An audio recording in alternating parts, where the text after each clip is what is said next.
Yes, आज का video start करते हैं। So my name is Amandeep Singh. Welcome to my YouTube channel.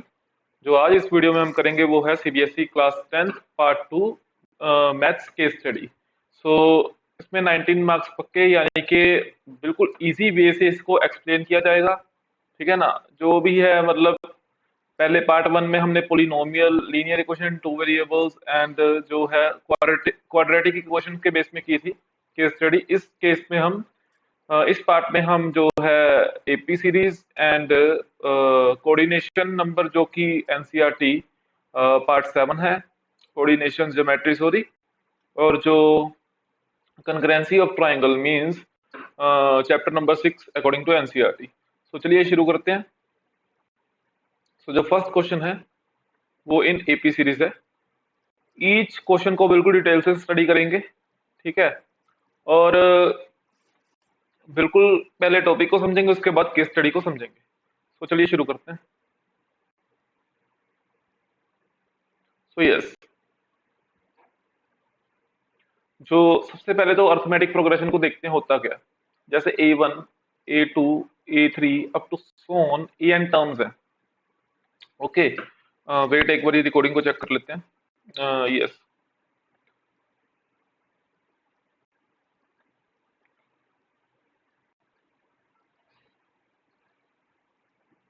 ये सब ठीक है।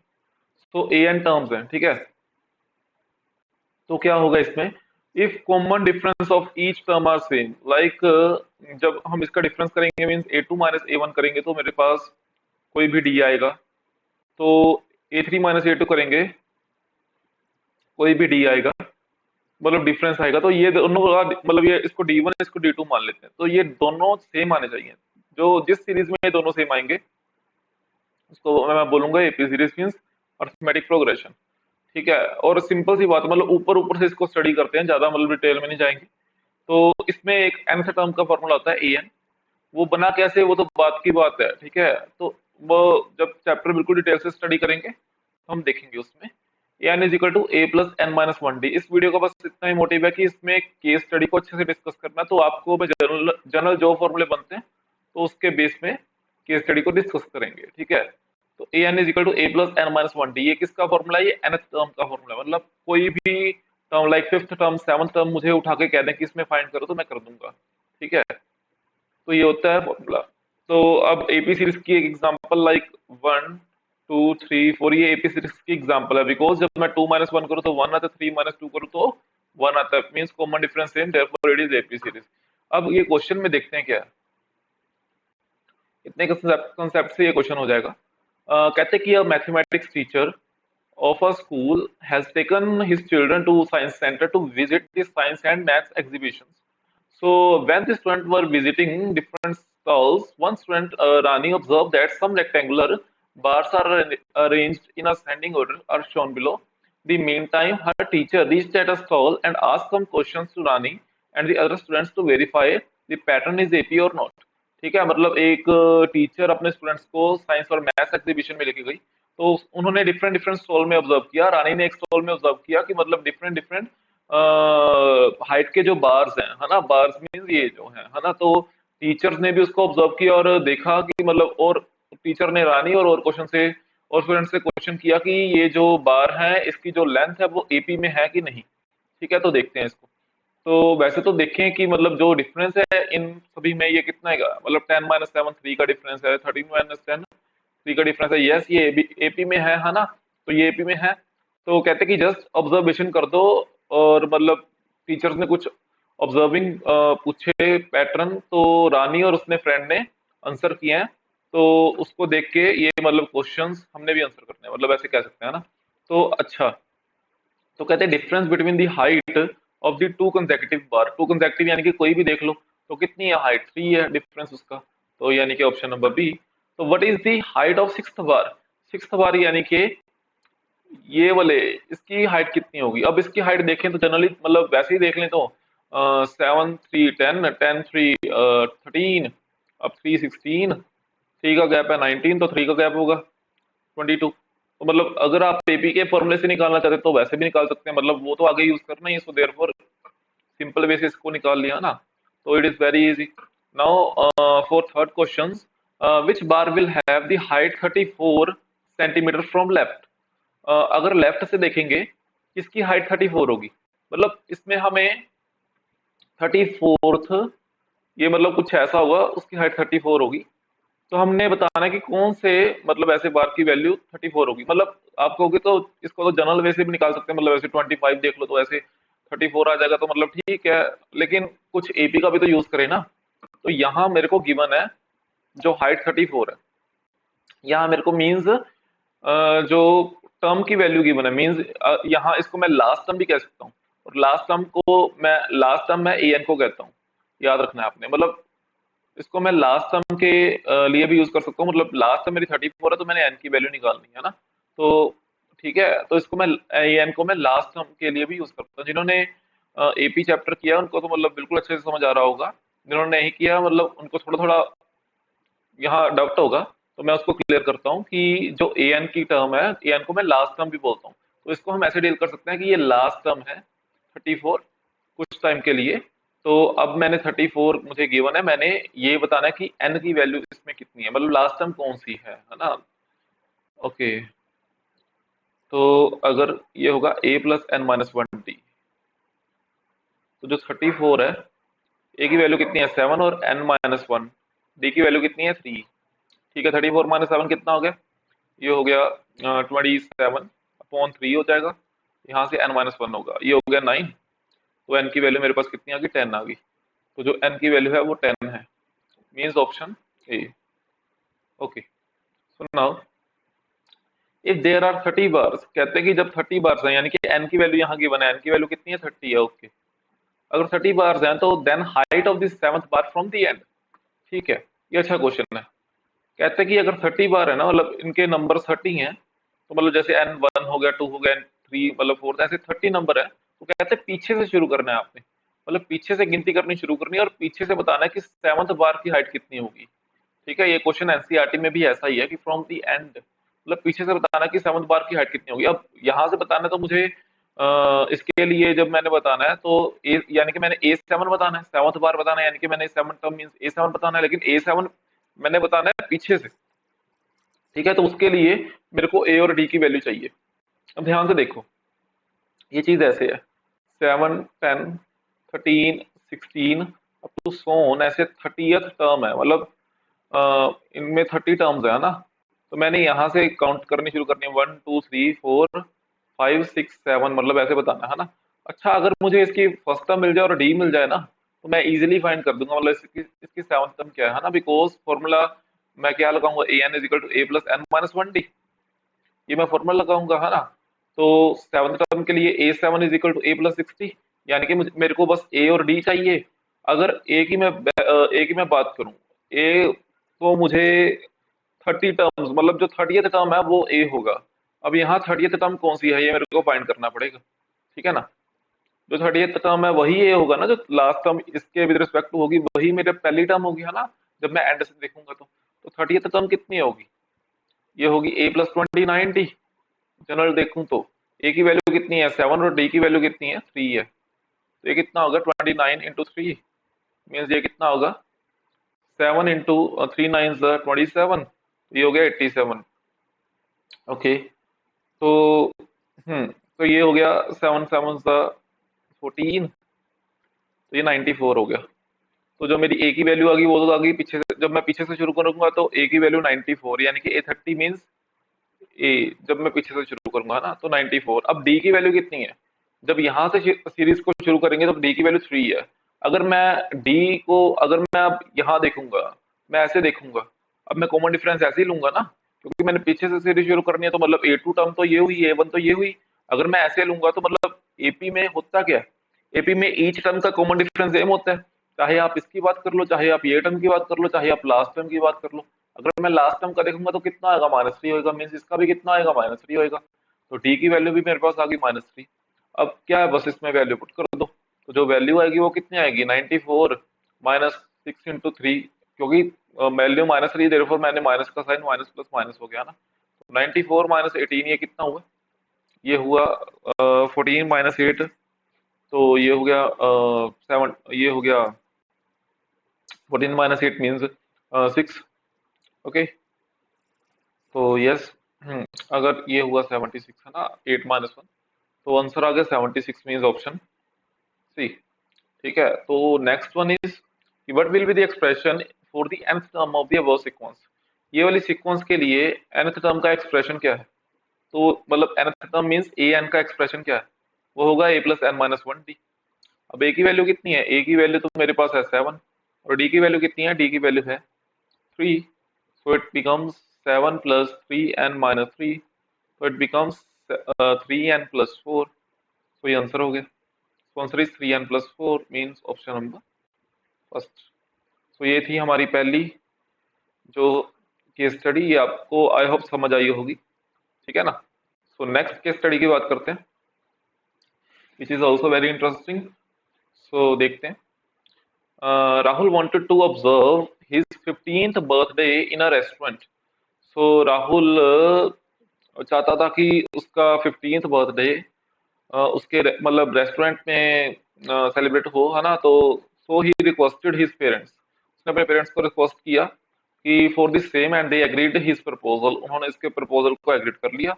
After this celebration they went to the hall, वो एक हॉल में गए डिनर के लिए। In a hall Rahul observe that the hotel used square tables, hotel ने जो टेबल यूज किया वो स्क्वायर किया, लाइक दिस, ठीक है। तो where only one person could sit on each side में एक पर्सन, यानी कि 1 2 3 4, एक टेबल में 4 पर्सन, है ना। तो कहते हैं कि बस ऑब्जर्व कर दो बस। अब if two tables are joint, अगर कहते हैं कि दो टेबल ज्वाइन कर दिए, तो how many people can sit. बच्चे कहते हैं सीधा सीधा आंसर है एक के 4 तो 2 के 8, है ना, लेकिन ये रॉन्ग है। अगर आप मतलब ऐसा करोगे तो फिर तो मतलब फिर केस स्टडी देने का मतलब जरूरत क्या है ना। इसको थोड़ा सा ज्वाइन करके तो देखो, ये हो गया 1 2 3 4 5 6, ये तो 6 आया है ना। तो इट मीन्स जो आंसर है 6, बस यही देखना है थोड़ा सा ऑब्जर्व करके, है ना, मतलब तुक्का नहीं मारना। अच्छा, if 3 tables are joined in a straight line and 4 tables are joined in a straight line, find the number of people they can sit. कहते कि अब 2 की जगह मैंने 3 ज्वाइन कर दिए, तो ये लाइक 1 2 3 4 5 6 7 8, अब 8 बंदे बैठ गए, मतलब 3 के लिए तो 8 है, और 4 के लिए कितना होगा? 4 के लिए मैं देखूंगा, if I look about 4 tables, then the person should be sitting here, which is equal to 10. So means first का 3 के लिए 8 and 4 के लिए 10, so answer is C. Now from the above context, how many tables can put together in a straight line accommodate 64 people at a time? कहते कि अब 64 बंदे मैंने बिठाने हैं, तो बता दो कि एक स्ट्रेट लाइन में, मतलब स्ट्रेट लाइन एक ही होनी चाहिए, एक स्ट्रेट लाइन में how many peoples, how many tables can arrange, है ना। मतलब we have to sit 64 people, then how many tables can be arranged in a straight line? So it is our questions. So for this we have check a general result, which is if we look about 2 tables, then there are 6 person which are sitting, means for second term कह लें कि ये 6 है ना।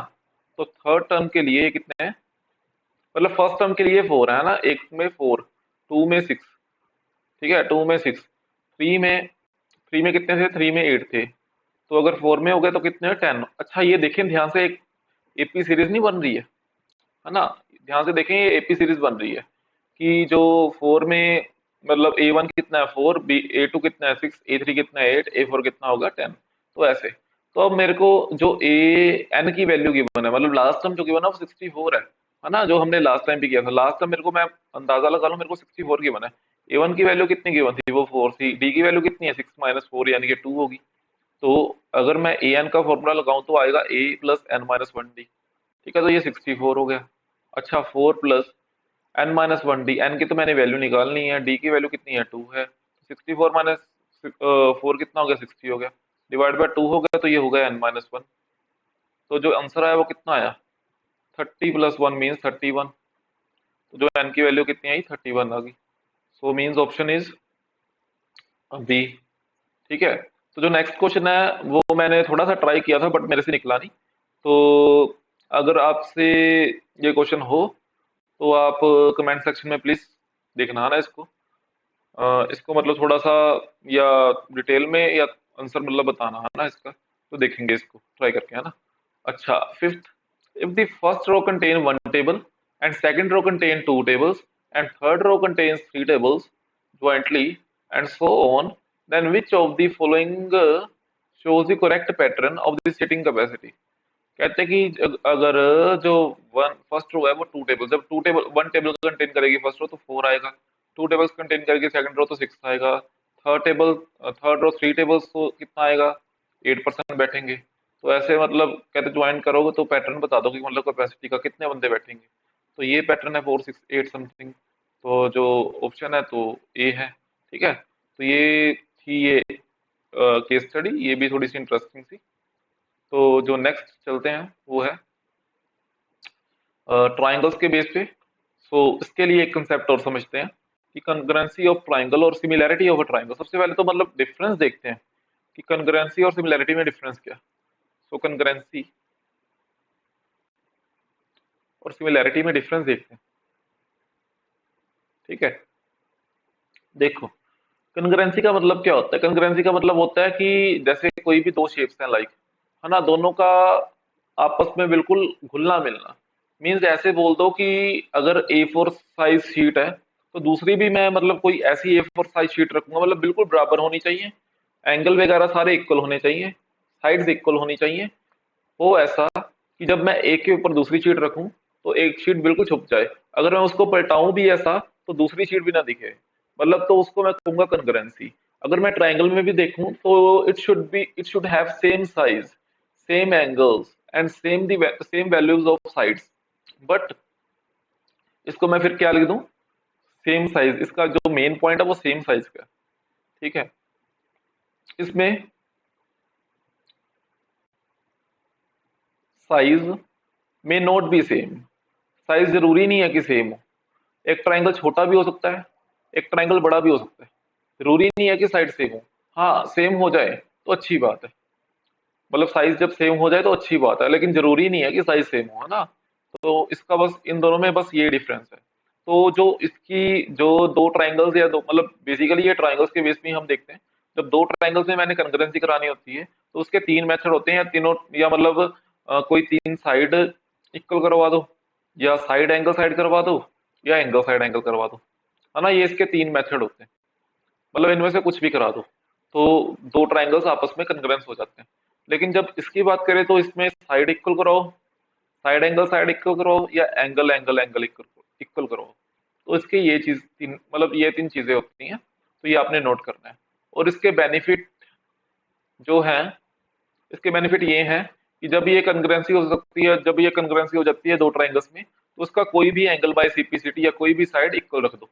ठीक है, तो जब इसमें सिमिलैरिटी हो जाती है कोई भी दो ट्राइंगल्स में, तो उसकी रेशो कोई भी दो साइड्स या कोई भी तीन साइड की रेशो इक्वल रख सकते हो। ठीक है, तो ये थोड़े से इनके बेनिफिट हैं। तो चलिए देखते हैं अब क्वेश्चंस को। तो Rahul of class 10 was interested in a photography and his friend Amit elder brother Sonu was doing wildlife photography। ठीक है ना, तो राहुल को थोड़ा सा इंटरेस्टेड था फोटोग्राफी में, तो उसका जो एल्डर ब्रदर था लाइक अमित, तो he was doing wild life photography, means जो वाइल्ड लाइफ मींस जो एनिमल्स वगैरह की फोटोग्राफी लेता था ना, ओके, जो जंगल्स वगैरह में रहते हैं। ठीक है, and he had a powerful camera with zoom lens and Rahul was very keen to know deep about the parts of the camera. उसके पास, अमित के पास जो कैमरा था, राहुल उसको बड़े अच्छे से जानना चाहता था कि उस कैमरे में है क्या। एंड मेट सोनू, वो सोनू से मिला, तो Sonu said it was related to application of similar triangles. ये सोनू ने कहा उसको, राहुल को, कि वो सिमिलर ट्रायंगल की एप्लीकेशंस के अकॉर्डिंग चलता है कैमरा। ठीक है, तो बाओ टाई, वेट एक्सप्लेन हिम बाओ टाई, तो उसने बाओ टाई को, ये देखते हैं क्या, उसने एक्सप्लेन किया। तो mathematics is involve with optics, ये मैथमेटिक्स में इन्वॉल्व होता है ये, और ऑप्टिक्स के साथ ही चलता है ना। Example camera lens and I glass, उसमें कैमरा में होता क्या है कि मतलब ऑप्टिक्स के मटेरियल होते हैं ना, लाइक कैमरा लेंस और आई ग्लास। तो कैमरा मतलब ये सारी कहानी सी है, इसका कोई यूज नहीं है इसमें केस स्टडी में, ये मतलब थोड़ा सा एक्सप्लेन इन्होंने किया हुआ ताकि केस स्टडी का मतलब क्या होता है कि उसकी एप्लीकेशन बिल्कुल अच्छे से हो, है ना। तो camera does apply to an application of similar triangle, तो ठीक है, और नेटवर्क टावर वगैरह, ठीक है ना। Photography use similar triangle to distance वगैरह जो भी है ना, for the lens to object and to the same size. तो फोटोग्राफी का मतलब क्या होता है कि वो ऑब्जेक्ट का सेम साइज में इमेज, मतलब ऑब्जेक्ट को एक तरह का जैसे डिस्टेंस वाइज और सेम साइज दिखाती है, जैसे कोई भी ट्री हो और कोई भी बंदा हो, तो मतलब ट्री और बंदे का जो साइज का डिफरेंस होगा वो एग्जैक्टली दिखाएगा ना। तो ऐसा मतलब कुछ भी है ना। तो जो मेन पैटर्न है, ठीक है ना, जो मेन पैटर्न है वो ये है, ठीक है। मतलब इसको यहाँ ऑब्जर्व किया, ये है ना। तो कहते हैं कि what by what similarity criteria the triangle formed by the object and image are similar, मतलब कौन से क्राइटेरिया से ये सारा सिमिलैरिटी हुई, ये सारी सिमिलैरिटी होएगी, ठीक है ना। कौन से क्राइटेरिया से, मतलब इनमें से कौन सा क्राइटेरिया होएगा जिससे मतलब ये कह सकते हैं कि ये दो triangle like ABC and DCE जो ट्राइंगल है वो सेम है, ठीक है। तो देखते हैं। सबसे पहले तो देखेंगे कि S S S, S C S, ए हमने बात कर लिया। आर एच एस क्या होता है? आर एच एस के लिए होना चाहिए कि ये triangle should be right triangle, right triangle होना चाहिए। और R H S exact property क्या होती है कि अगर कोई भी हाइपोटेनियस के साथ दो, मतलब दो ट्राइंगल है, दो राइट ट्राइंगल है, उनका हाइपोटेनियस, हाइपोटेनियस तो इक्वल हो ही हो, हाइपोटेनियस के अलावा अगर कोई और साइड इक्वल होती है, हाइपोटेनस तो होना चाहिए, है ना। तो हाइपोटेनस के अलावा, हाइपोटेनस मींस ये जो लेटर टाइप होता है, इसके अलावा अगर कोई इसमें से या इसमें से साइड इक्वल है, तो हम उसको बोल देंगे कि हाँ दो जो ट्राइंगल हैं वो आरएचएस के द्वारा सिमिलर सिमिलर है ना। तो ऐसा कुछ बोल देंगे। तो यहाँ तो राइट ट्राइंगल की कोई क्षमता ही नहीं है ना, तो मतलब 90 डिग्री तो कहीं नहीं बना, तो राइट ट्राइंगल तो होगा नहीं। अगर अब देखें कि ये क्या है, मतलब सिमिलर ये कैसे है, तो आप बोलोगे सिमिलर कैसे बोल देंगे, एक तो छोटा एक बड़ा है। तो मैंने आपको पहले ही बोला है कि जो छोटा बड़ा जो मतलब साइज होता है वो तो सिर्फ कंकरेंसी के लिए ही देखते हैं, सिमिलैरिटी के लिए कोई साइज नहीं देखना। बस ये देखना है कि हाँ अप्रोच कर रहा है कि नहीं, वो कैसे देखना है। लाइक यहाँ देखो, जो एसी साइड है वो डीसी से देखो 8/24 के रेशो में बनाती है ना, ठीक है। 8/24 के रेशो में डिवाइड हो रही है, ठीक है। और जो देखें लाइक जो ये एंगल देखें और ये एंगल देखें, आपस में क्या है, इक्वल है। तो एक तो साइड, मतलब एंगल इक्वल हो गए, सबसे पहले तो ये बात हुई है ना। और जब एल की वैल्यू यहाँ मेरे को गिवन ही है ना, ओके, अगर मैं इसको जूम करूँ तो एल की वैल्यू मेरे को गिवन होगी, नहीं, हाँ, वेट, ईडी, हाँ, ईडी, फाइंड दी ईडी। सबसे पहले यहाँ ईडी फाइंड कर लेते हैं, उसके बाद देखते हैं ना क्या। Suppose in O triangle, side triangle, okay, wait. तो मेरे को ये पूछा है ना, तो इसमें से क्या, कैसी इमेज होगी सिमिलर। तो देखिए, मतलब एक में साइड आ गई, मतलब एक में एंगल आ गया, एक एंगल आया है ना। जब एक एंगल आया यहाँ, तो ध्यान से देखेंगे कि यहाँ एक एंगल है ना। और कुछ हो सकता है इक्वल भी, ध्यान से देखें। ये एंगल भी इक्वल होना चाहिए बिकॉज दीज आर पैरेलल है ना। ये एंगल शुड आल्सो इक्वल। अच्छा, तो ये एंगल भी तो इक्वल होना चाहिए कि नहीं। ये जब कोई ऐसे रे मारेंगे, तो ये जब इक्वल होगा, ये इक्वल होगा, तो ये भी तो इक्वल ही होगा डेफिनेटली।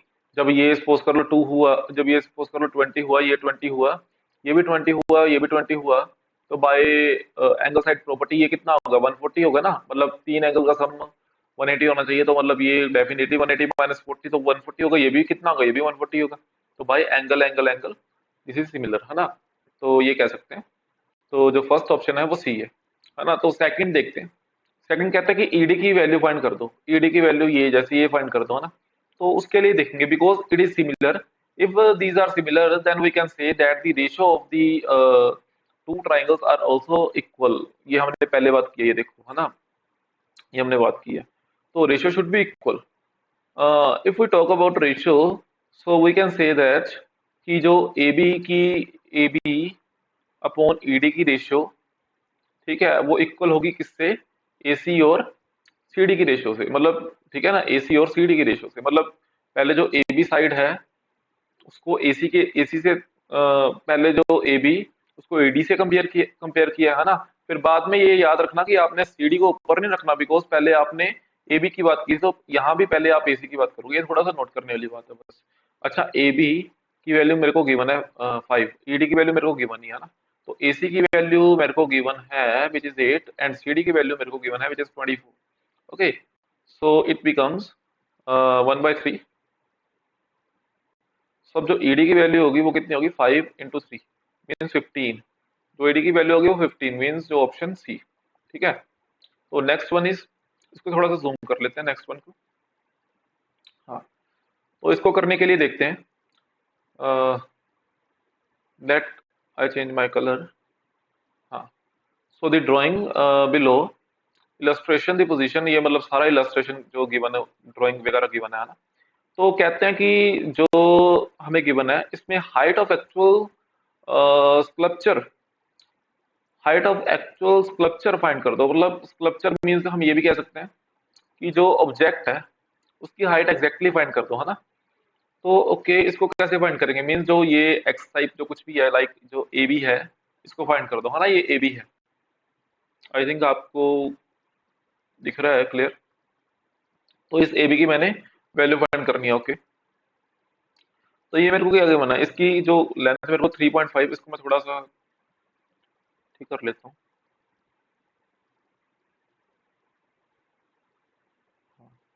सो यस, तो मेरे को वैल्यू गिवन है ए बी की 3.5 है। अब इसकी वैल्यू मेरे को 6.16 गिवन है। ठीक है, तो इसकी बोले तो 42 mm। 42 mm का मतलब क्या होता है, 42 mm का मतलब होता है 4.2 सेंटीमीटर। वो सारा कुछ सेंटीमीटर में गिवन है ना, बिकॉज मेरे को पता है कि 1 mm is equal to 1/10 centimetre. ठीक है ना, तो उससे मैंने 4.2 कर लिया, इसको 10 से डिवाइड कर दिया मीन्स। तो अब मैंने फाइंड करना है कि जो इसकी लेंथ वो कितनी होगी, है ना। तो उसके लिए देखो क्या है प्रोसीजर। मेरे को ये पता है कि जो रेशियो होगी वो दोनों की सेम होगी, बिकॉज जो ट्राइंगल है जो सारा कुछ है प्रोसीजर, जो दो ट्राइंगल है वो क्या है, बेसिकली सिमिलर ट्राइंगल है ना। यही है सारा प्रोसीजर, सिमिलर ट्राइंगल है। जो मेरे जो ये ट्राइंगल है, लाइक इसको मैं बोल दूं जो डी ई सी, यहाँ डी है, ठीक है, यहाँ डी है, यहाँ ई है, यहाँ सी है। जो डी ई सी बोल दूं और जो बोल दूं ए बी सी, ये सिमिलर है ना। तब जो ये जब ये सिमिलर है तो इनकी रेशियो मैंने फाइंड कर देनी है ना। ओके, तो ये देखो कितनी होगी, बिकॉज सिमिलर ट्राइंगल है तो रेशियो डेफिनेटली इक्वल होगी आपस में, है ना। तो ये मैंने फाइंड करनी है। ओके, तो ध्यान से देखूं, अगर इसको मैं ऐसे बोल दूं यहाँ कि अगर मैं इसको मैंने बोला है A B upon D E की देखूं, ठीक है, ये इक्वल आएगी, किससे इक्वल होगी। अगर मैंने पहले ये वाला रखा है बड़ा वाला, तो इसको मैं बड़ा वाला बोलूंगा। इसको मैं कोई भी पॉइंट लाएगा इसको एफ बोल दूं, ये वाले पॉइंट को ये वाले, है ना। तो ये सी एफ अपॉन, इसको बोलूंगा सी एच, ये एच है ना। तो ये थोड़ा सा मतलब डार्क करने वाला, ये सी एच है ना। तो अब ए बी की वैल्यू कितनी है, जो ए बी की वैल्यू वो मैंने फाइंड करनी है। डी की वैल्यू मेरे पास 3.5 है। सी एफ की वैल्यू कितनी है, सी एफ की वैल्यू है मेरे पास 6.16 एंड जो इसकी वैल्यू है वो 4.2 है। बस अब मैंने इसको अब कैलकुलेट करना है ना। तो अब थोड़ा सा जूम आउट कर लेते हैं।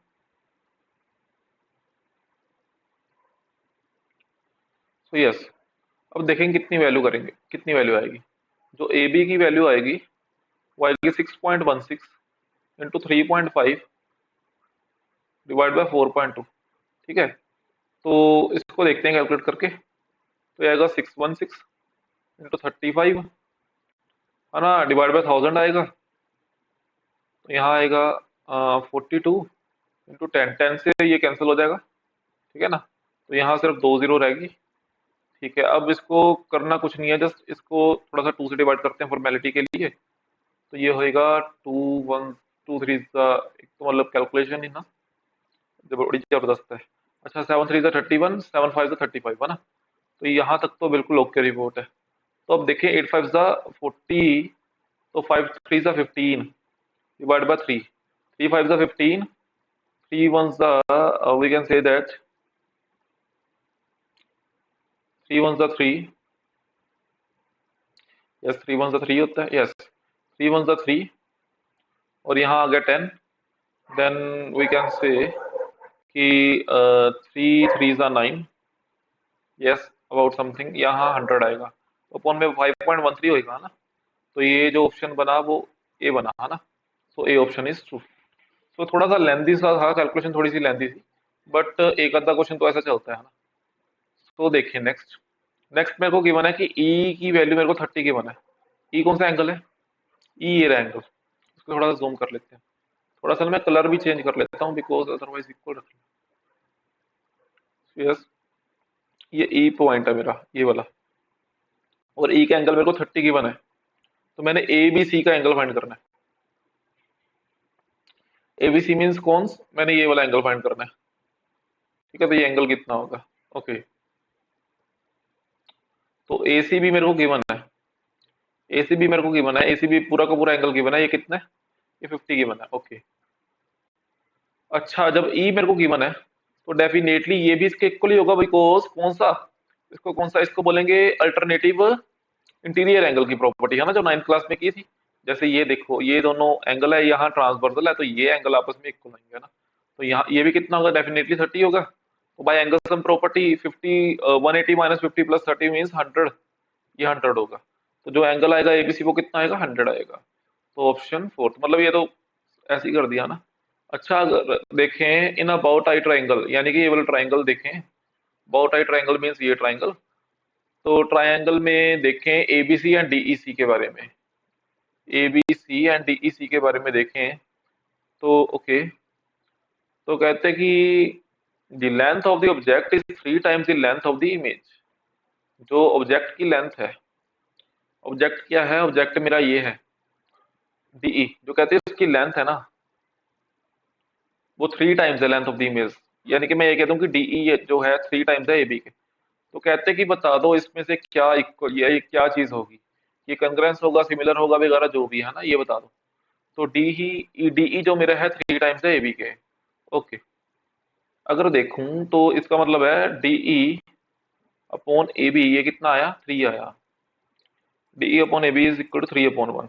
अगर देखूं C D upon A B C भी कितना आया? ये भी 3/1 ही आया। ठीक है, ये भी कितना है? ये भी 3/1 ही आया। तो रेशियो तो सेम होगी।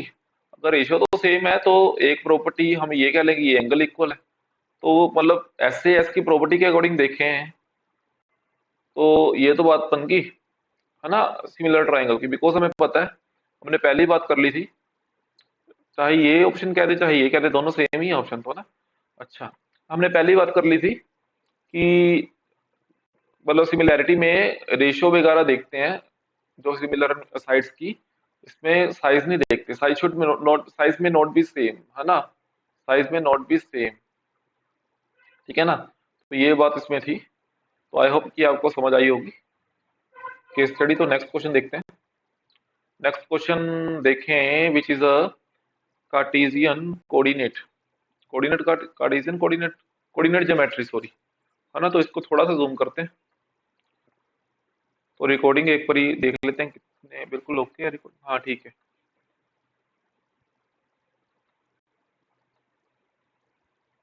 ठीक है, यस। तो देखते हैं इसको, थोड़ा सा ऑब्जर्व करते हैं। हाँ, तो ये देखो, जो पॉइंट इसको दे लेते हैं कि ये मेरे पास कोई भी ग्राफ है लाइक, तो इसके पॉइंट, जो ये पॉइंट होगा इसमें होगा 5, 10। और इसमें जो पॉइंट होगा वो होगा 1 और 6। इसको ये है क्या बेसिकली, ये ए है, ये बी, थोड़ा सा लाइट दिखा, ये सी है और ये डी है। ठीक है, जो डी होगा वो कितना है? 5, 2। और जो सी है वो कितना है? C is 9 and 6। So the distance between A and D point, distance between A and D means ये पॉइंट का डिस्टेंस कितना होगा? तो डिस्टेंस के लिए चाहे ऐसे देख लो चाहे डिस्टेंस फॉर्मूला लगा लो। ठीक है ना। तो मतलब ऐसे कैसे देखेंगे, बिल्कुल स्ट्रेट लाइन है ना। चलो डिस्टेंस फॉर्मूला देख लो, वैसे होता है क्या, एक डिस्टेंस फॉर्मूला होता है ना।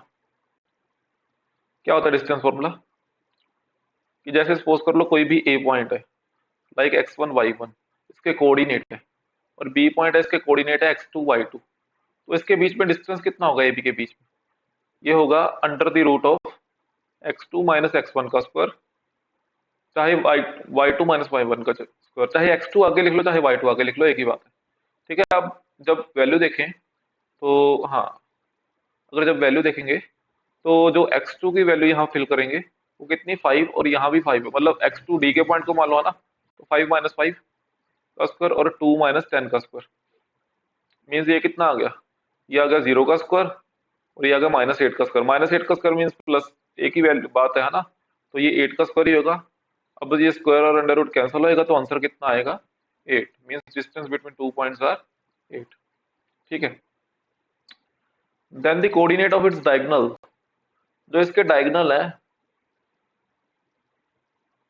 The coordinate of intersecting point of the diagonal, जो इंटरसेक्टिंग पॉइंट है डायगोनल्स के, वो कहाँ इंटरसेक्ट करेंगे, मीन्स उसके कोऑर्डिनेट क्या होंगे। लाइक यहाँ इंटरसेक्टिंग पॉइंट है, मीन्स ये ऐसे समथिंग जाएगा, तो ये इंटरसेक्टिंग पॉइंट होगा। इसके कोऑर्डिनेट कितने होंगे, यहाँ से 5 है, यहाँ से 6 है, तो 5 6 इसके कोऑर्डिनेट होंगे। तो देखिए आंसर एक बार, तो यस 5 6 इसके कोऑर्डिनेट है। ठीक है। So next one is the quadrilateral formed after joining A B C D are. ठीक है, ये कौन सा क्वाड्रिलेटरल फॉर्म करता है, तो उसके लिए तो थोड़ा सा जांच पड़ताल करनी पड़ेगी अच्छे से। तो ये क्वाड्रिलेटरल एक तरह का बन जाएगा ऐसे समथिंग। क्वाड्रिलेटरल मींस जिसकी 4 साइड्स हो, तो ये क्वाड्रिलेटरल बन गया। कहते हैं क्वाड्रिलेटरल कौन सा है, मतलब क्या फॉर्म करता है इनमें से, पैरेललोग्राम, रेक्टेंगल वगैरह, ये थोड़ी सी थ्योरी आपको देखनी पड़ेगी, है ना। सबसे पहले थ्योरी देखते हैं कि होती क्या। देखो, अगर रेक्टेंगल की बात करें, जैसे ये एक क्वाड्रिलेटरल है सपोज करो, ए बी सी डी।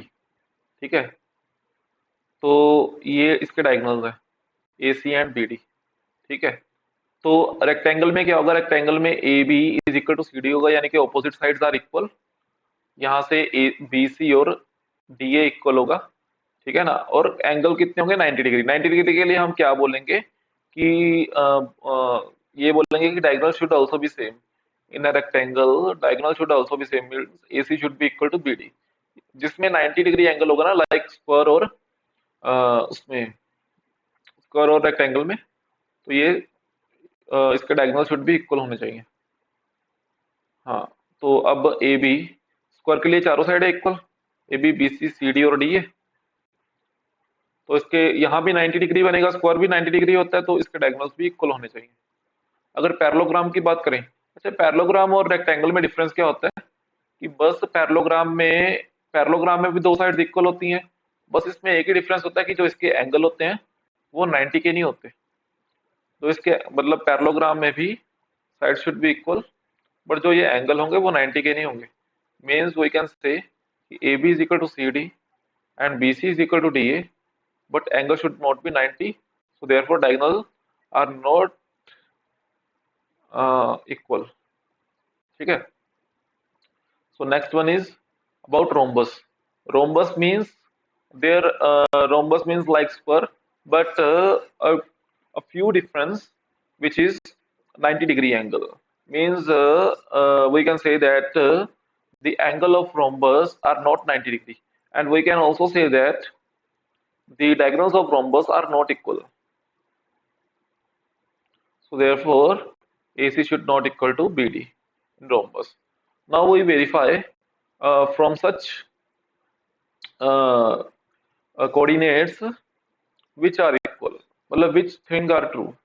ठीक है, तो इनसे मेरे को वेरीफाई करना पड़ेगा। तो एक बार मैं इसका कोऑर्डिनेट को कॉपी पेस्ट कर लेता हूँ। लाइक जो A है वो कितना है 510, B है 16, A इज 510, A जो था वो 510 था, B था 16 एंड C जो होगा वो कितना होगा, C है 96, yes, C is 96 and D is 52, okay, C is 96 and D is 52। सो मेरे को ये सारा कुछ कैलकुलेट करना पड़ेगा ना, पहले A B B C C D और डी ए सारा कुछ। तो इसको थोड़ा सा जूम आउट करते हैं और लगाते हैं इसमें डिस्टेंस फॉर्मूला जल्दी जल्दी। जब मैं ए बी की बात करूं तो डिस्टेंस फॉर्मूला आपको पता लग गया। अब 1 माइनस 5 यानी कि -4 का स्क्वायर मीन्स 4 का स्क्वायर, 6 माइनस 10 अगेन 4 का स्क्वायर, तो ये कितना हो गया अंडर रूट 16 प्लस 16 यानी कि under root 32। Okay, under root 32 को भी थोड़ा सा कैलकुलेट कर लेते हैं, लाइक 4 अंडर रूट 2, और जो BC की वैल्यू होगी वो कितनी होगी 9 माइनस 1 यानी कि 8 का स्क्वायर, तो यहाँ कितना हो गया 8। ठीक है, और जो CD की वैल्यू है वो कितनी हुई 4 का स्क्वायर और 4 का स्क्वायर। ठीक है, मीन्स आपको पता ही है फॉर्मूला, तो ये भी हो गया 4 अंडर रूट 2। जो आगे मेरे पास जो वैल्यू है AD की वो कितनी होगी, लाइक जो AD की वैल्यू है वो भी कितनी होगी वो भी 0 का स्क्वायर और 8 का स्क्वायर मीन्स वो भी 8 होगी, यानी कि दो अपोजिट साइड तो इक्वल होगी। अगर दो अपोजिट साइड इक्वल हुई मीन्स बीसी और एडी और एबी और सीडी तो इक्वल हुई। अगर ये इक्वल हुई तो पैरेललोग्राम और रोम्बस में से कुछ ना कुछ लग रहा है। अगर अब इसके डायगोनल्स देखेंगे तो उससे पता लगेगा। डायगोनल्स यानी कि एसी और बीडी देखेंगे आपस में इक्वल है कि नहीं। जब इक्वल हुए तो we can say it is a rectangle, otherwise it is a parallelogram. जब एसी की बात करें तो ये होगा 4 का स्क्वायर प्लस 4 का स्क्वायर मीन्स ये हो गया ये कितना होगा, ये 4√2। और अगर बी डी की बात करें तो वो होगा 4 का स्क्वायर प्लस 4 का स्क्वायर यानी कि 4√2 means it is a rectangle, means it is a rectangle. So yes it is, we can say it is a rectangle means option C. तो थोड़ा सा लेंथी था ये क्वेश्चन। अगर मतलब नेक्स्ट में कह रहे हैं कि अगर ये वर्टिसेस जो सारे हैं पैरेललोग्राम के, तो कहते हैं एक्स और वाई की वैल्यू फाइंड कर दो। मतलब एक सेपरेट सा ये क्वेश्चन मेरे को गिवन है। ये ना मतलब जो केस स्टडी में बहुत से क्वेश्चन करवा लेते हैं ना आपसे, अदरवाइज ये अपने आप में क्वेश्चन है। तो देखें लाइक, तो पैरेललोग्राम की एक प्रॉपर्टी सीखते हैं सबसे पहले। तो पैरेललोग्राम की प्रॉपर्टी से पहले एक फॉर्मूला और करते हैं जिसका नेम है मिड पॉइंट फॉर्मूला। सो देखते हैं उसको। Okay, so mid point formula देखते हैं क्या है।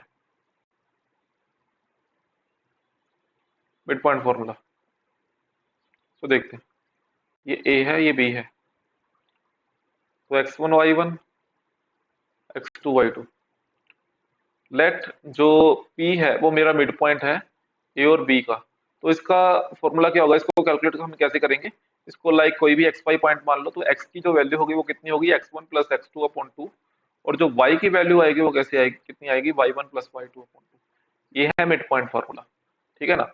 और पैरेललोग्राम में एक प्रॉपर्टी होती है कि अगर जो मेरा ए बी सी डी है वो पैरेललोग्राम है और उसके मेरे को चार वर्टिसेस गिवन है, like x1 y1 x2 y2 x3 y3 and x4 y4।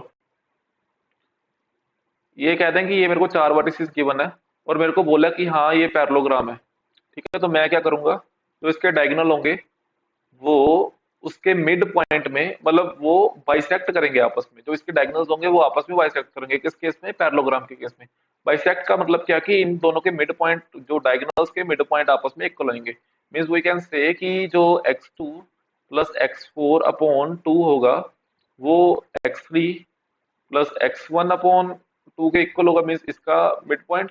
और जो y2 प्लस y4/2 होगा वो y1 प्लस y3/2 के इक्वल होगा, वी कैन से। तो इस कंसेप्ट को यूज करके हम जो पिछला कंसेप्ट मतलब अपना क्वेश्चन सॉल्व करेंगे। आई होप ये आपको क्लियर हो रहा है। और आप चाहे स्क्रीनशॉट ले लो चाहे नोट कर लो, ये सारी केस स्टडी इंपॉर्टेंट है। बिकॉज केस स्टडी का ये तो होता नहीं कि कोई पक्का आनी है, मतलब इसमें से ये बेसिकली प्रैक्टिस के लिए है। और ये इससे आपको आइडिया हो जाएगा कैसे अप्रोच करना है क्वेश्चन को। होती ये कंसेप्ट में से ही है, देखें तो जनरल क्वेश्चन में से ही बनाई है ये चीज। तो 1 2 B4Y। आगे के चैप्टर्स में हम और भी केस स्टडी ला रहे हैं, पार्ट 3 पार्ट 4 में। तो बस बने रहिए साथ में और चैनल को सब्सक्राइब करते रहिए, ठीक है। तो ये अब मैंने इन दोनों के बाइसेक्ट, ये दोनों के बाइसेक्ट निकालना है। तो 4 + 3/2, तो ये किसके इक्वल होगा, x+1/2। 2 और 2 कैंसिल, मीन्स 4 + 3 7 -1 यानी कि x की वैल्यू आ गई 6। सीधी सीधी बात है, x की वैल्यू 6 है।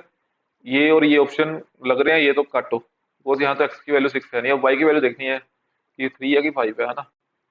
तो उसके लिए देखें 6 + 2/2, यहाँ आ गया मेरे पास y + 5/2। मीन्स जो ये आया वो कितना आया, y = 3 आया यहाँ से।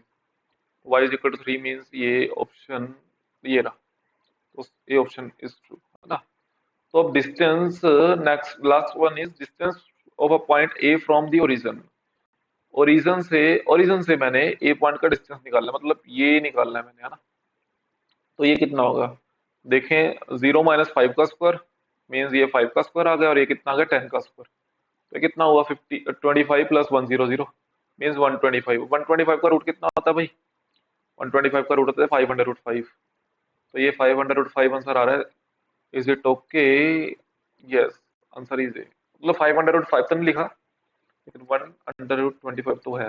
हाँ, सो अब जो लास्ट केस स्टडी है वो है कि Sarita has a kitchen garden of size 10 metre to 10 metre, यानी कि जो लेंथ है वो भी 10 है, जो ब्रेथ है वो भी 10 है। She wants to grow vegetables that are used daily in her kitchen. Okay, she has divided her whole kitchen garden into 10 cross 10 grid. Okay, so she has put manure in the soil to increase the output. Okay, ये सारा मतलब वही है, जो main बात है वो 10 cross 10 का किचन है। ओके, तो she has planted tomato A and coriander plant at C and green chili plant at B.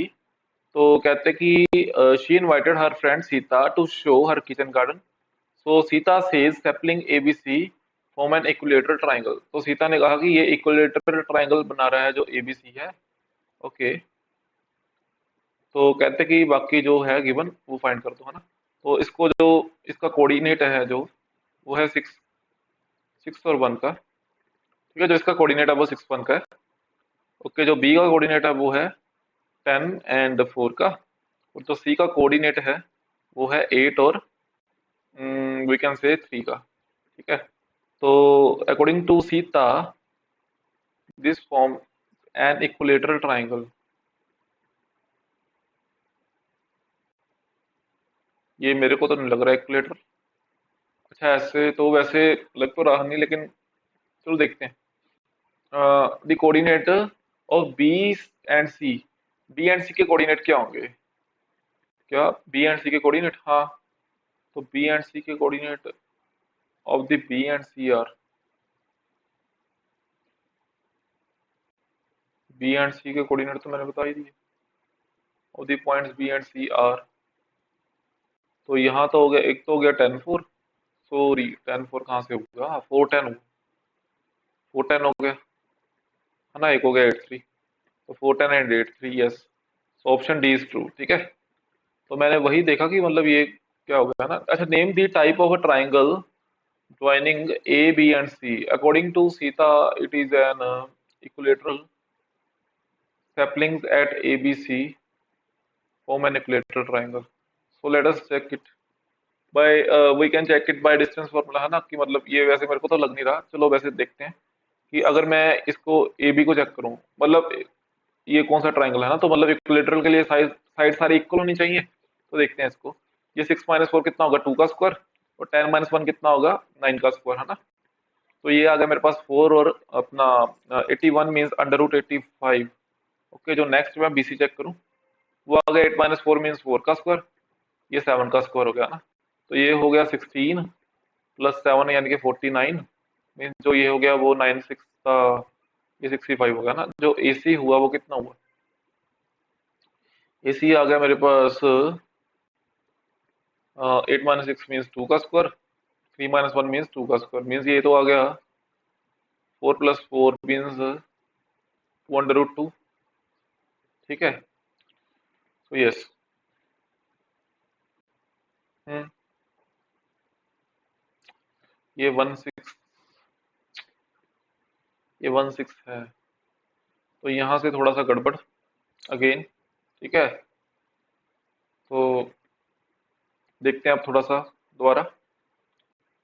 तो ठीक है, बाई मिस्टेक, तो ये थोड़ा सा देखना पड़ेगा। अगर ये थोड़ा सा अरेंज करेंगे, इसको थोड़ा सा रब कर देते हैं।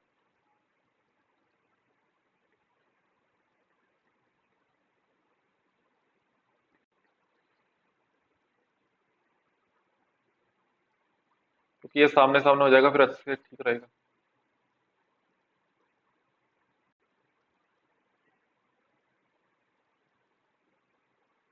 ओके, सो यस, हाँ। सो देखें कि जो ये पॉइंट हो गया वो कितना हो गया, जो ए बी की मेरे पास वैल्यू आ गई वो कितनी आई? 10 - 6 मीन्स 4 का स्क्वायर, और 4 - 1 मीन्स 3 का स्क्वायर। जो आई वैल्यू वो आई 16 + 9 यानी कि 5। ठीक है, जो बी सी की वैल्यू आई वो कितनी आई? 8 - 4 मीन्स 4 का स्क्वायर, 3 - 10 मीन्स 9 7 का स्क्वायर। जो वैल्यू आई वो आई 165। ठीक है, अभी निकाला था। अच्छा, जो ए बी की वैल्यू आई, ए सी की मीन्स वाई 8 - 1 मीन्स 7 का स्क्वायर, 3 का स्क्वायर। ये आई वी कैन से कि 49 + 9 it is 56, under root 56, under root 58 sorry. ठीक है, तो अब अगर मेरे को बताना हो कि ये कौन सा ट्राइंगल है, तो व्हाट कैन आई से, इस ट्राइंगल इज इट 3 और 3 8 - 1। वैसे तो सारा कुछ ठीक है, ठीक है। यस, ये 16 पॉइंट हो गया और ये हो गया 410। हम्म, ओके। तो यहाँ 25। ठीक है, तो ये होगा स्केलर ट्राइंगल। स्केलर ट्राइंगल क्या होता है कि जिसकी कोई भी साइड्स इक्वल ना हो, तो ये ठीक है ना। अच्छा, नेक्स्ट कि the point which is equi distant from the ABC.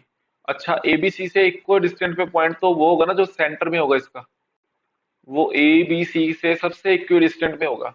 और सेंटर के पॉइंट निकालने का फॉर्मूला होता है कि जो इसके तीनों कोऑर्डिनेट है उसको प्लस करके डिवाइड बाय 3 कर दो।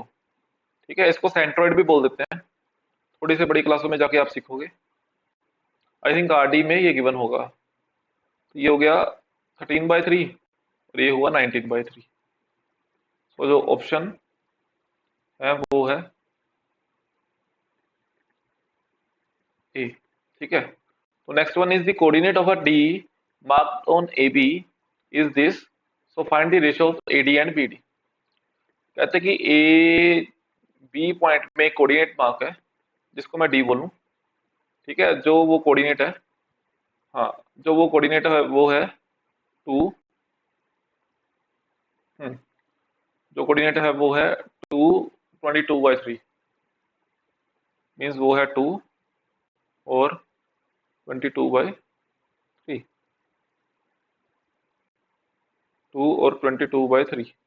ठीक है, तो मेरे को क्या फाइंड करना है, मेरे को सेक्शन फॉर्मूला लगा के ये फाइंड करना है ना। तो इसको थोड़ा सा खोल लेते हैं ना। तो यस, जब इसको मैं ध्यान से देखूं, ये मेरे पास ए है विच इज 16, ये मेरे पास 22/3 है और ये मेरे पास 410 है। जो मैंने फाइंड करना है वो क्या करना है कि मैंने इसकी रेशियो फाइंड करनी है। तो बाय सेक्शन फॉर्मूला देखें, जो इसकी रेशियो होगी वो इसको K1 लेट कर लेते हैं, K और 1। ठीक है, रेशियो को। तो सेक्शन फॉर्मूला क्या होता है कि इसको